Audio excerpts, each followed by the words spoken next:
FFXIV discussion, I thought it was a really good thing to talk about because we have a lot of new players hanging out in the chat. And just some questions here common to new players. New players often face these kinds of worries and concerns. Suggestions for not being lost when starting a new job. I don't mean how to level a new job.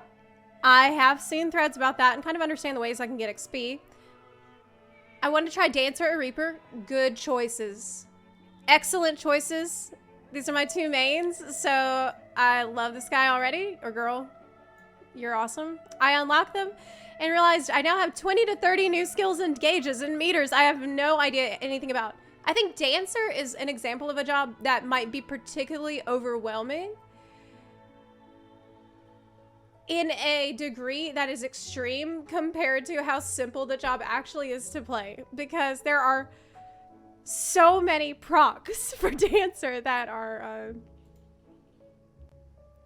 procking off of other skills. Like, you get a proc that procs another proc, which procs another proc, which could proc another proc on Dancer. And like, good luck sorting all that out without watching a guide first. Because I had to watch several guides to put all the pieces together. And even then, even after you get past that initial level of understanding what procs, procking which other procs, which proc the other procs, then you have to learn about, well, maybe you shouldn't use your feathers all the time. Constantly, you should pool feathers in general. I have a video here of me pooling, like, juggling all the different procs that I get. That might be helpful for a new player to just sort of visualize better. Okay, so basically, this is footage of me playing Dancer when I was new at playing Dancer and getting all my procs. So I hope this like just helps give an idea of how it is to have 1,000 procs at the same time and just sorting through it in the most efficient way possible. So with that said, I now have combos that I didn't have as a healer and all kinds of things on my hotbars that I have no idea when to use them.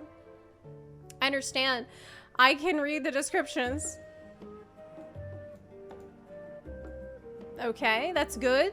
But there is a reason when you start at level 1, they only give you limited skills and then add to them over time. So yeah, this person is reading the descriptions, reading the tooltips, and trying to piece it together, and it's confusing, it's overwhelming, and I think I do see why. It makes sense.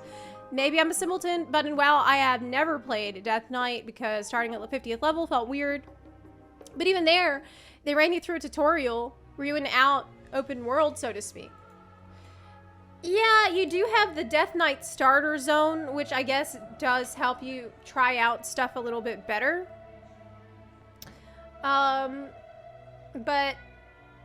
it's sort of like having that initial zone eases you into the gameplay better for sure. But then again, I mean, Frost DK is what I usually played in WoW, and I don't remember it being very complicated. I think I actually only had one button or 2 buttons. Let me check. You use Remorseless Winter on cooldown, Howling Blast with the proc, Obliterate, Frost Strike to dump your runic power. That's it.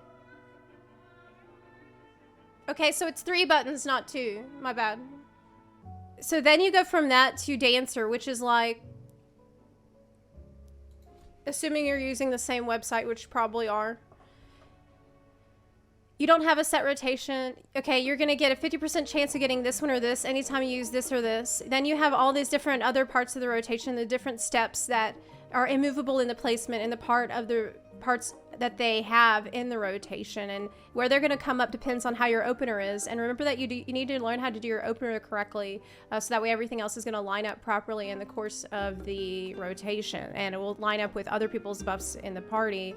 And Esprit is going to be generated every time that you use a combo action, and you need to use your Esprit to cast Saber Dance and the fourfold feathers is a chance to proc from this proc or from this button or this button, and then that fourfold feathers can actually proc another proc called Fan Dance 3, and so you need to use your Fan Dances to proc another proc, but you don't need to use all your feathers at the same time because you actually need to pull your feathers and have at least 3 feathers whenever you go into your burst phase, which ideally is going to be lined up with the other burst cooldowns that the party has, so that way you don't waste your burst, because as a dancer, actually your damage is really reliant on everybody lining up their buffs in the party. So for you as a buffer, it's really important that you keep track of all that shit. And so so you can see how that would be, you know, going to that from literally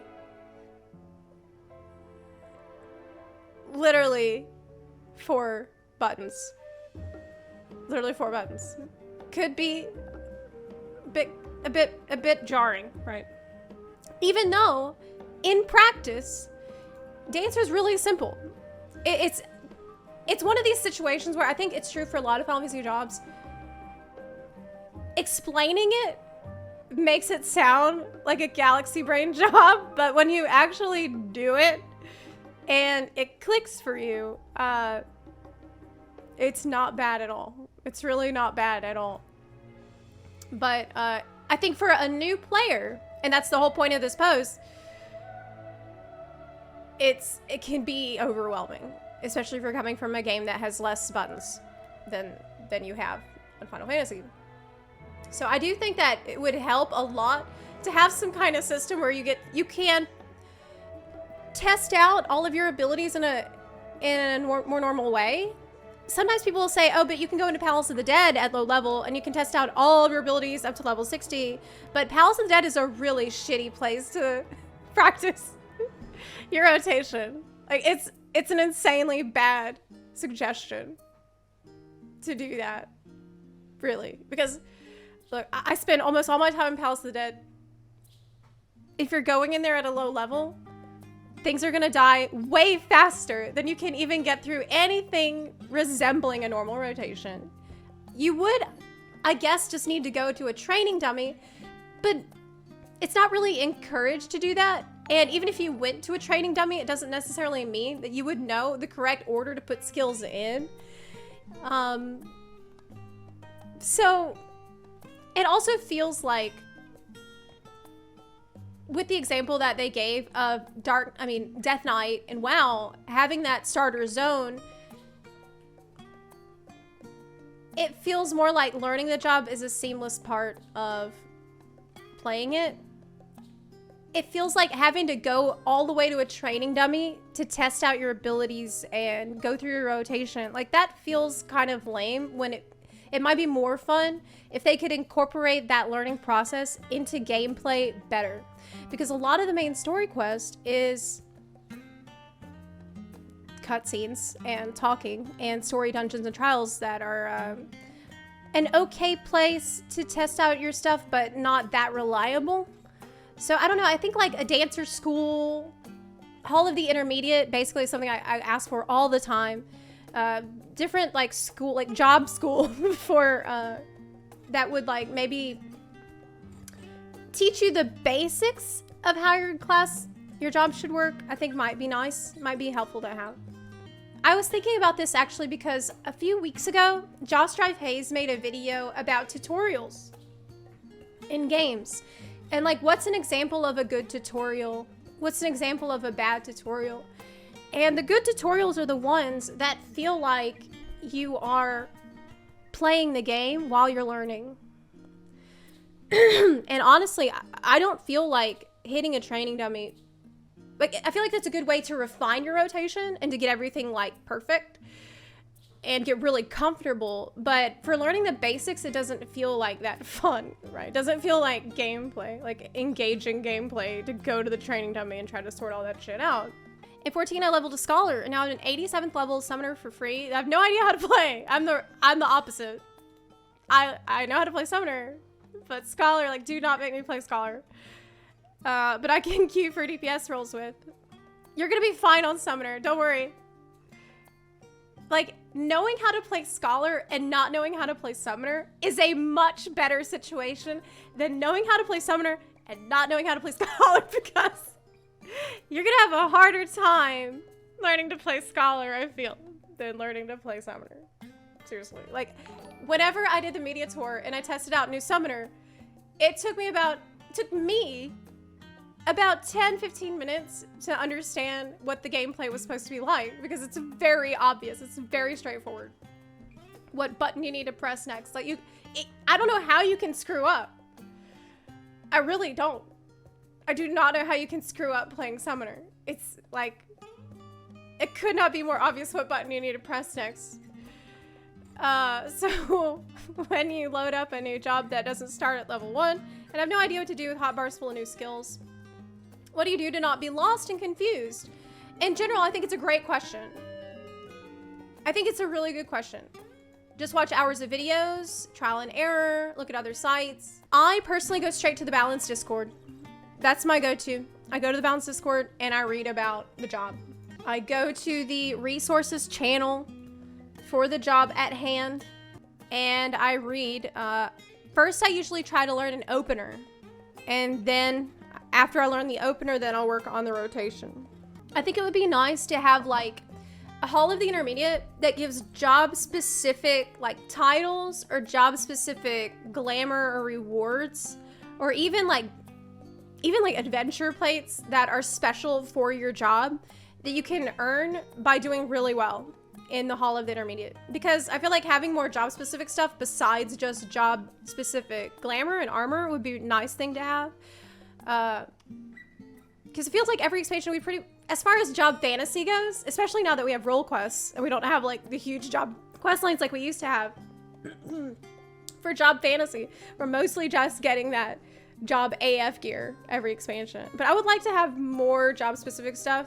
I believe in baptism by fire. Just queued a palace or praetorium. That's how I learned Sage. If I did that on Sage, I'm gonna get kicked and blacklisted. Really. Like, I will be griefing people by doing that. That's a fact. Like, I will grief the team by trying to explain that I'm trying to do a baptism by fire for myself, guys. But the people that will be in the fire are the party, and they're not going to be getting healed because I do not know where my heal button is. I'm not sure if this is a common practice, but I try to keep similar actions on my hotbars for each role. Yeah, I try to do that too. For my tanks, I keep the tank stance action, the same hotbar position. That's really good advice, actually, for a new player. I always love playing MMOs. Leveling process is fine. Don't mind starting from level 1 at all. When I'm handed a higher level job, I really don't feel like watching hours of videos trying to remember what each skill does. Well, you don't have to watch hours of videos. Like I said, I think that the balance is fine. Here's how to do it. 1, go to a training dummy area. 2, completely clear your hotbars. 3, open your skill and traits window. 4, up. Read your first skill, place it on your hotbar, press it to see what it does. Repeat the process till you reach the last skill earned. Profit. Yeah, this is really good advice. This is the best advice. Read and do. Read and do. That's pretty much it. Yep.